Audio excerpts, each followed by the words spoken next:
Hello everyone for today's video. So magpainting ko karon mo ni ang resulta sa akong painting drawing. Um magpainting na pud ko kay na boring naman ko today. So first, dan na magdrawing na ko una na akong coloran is ang leaves. So magdrawing sa kauna para di pa ka maguna-una kung unsaon. So dapat pwede ra man siya drawing nimo daan din mag-color na ka. So leaves ang akong giuna. So green akong color. So muna siya kuha kag paintbrush ibutang dito sa paint tag paint sa gudi ay dayon mag-color na kadiha na kuluran ng mga dahon.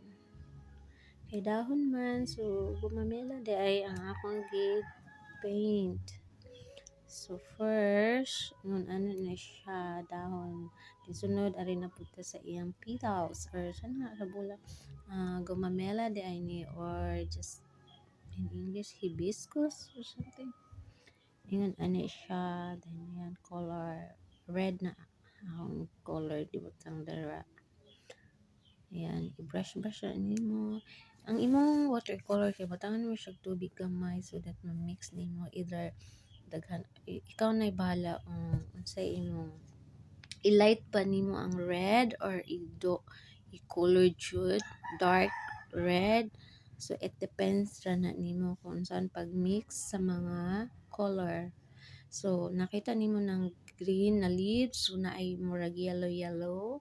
So di ba sa mga tanom di ba na yellow ang leaves dinapoy green so imura na siyang i-light kamay or basta mo mix ra kag color para maiba siya ba muna siya so no gapit sa kuan ko red na light red dapoy dark so ingon man jud ana pud sa kanang tinuod nga gumamela di ba.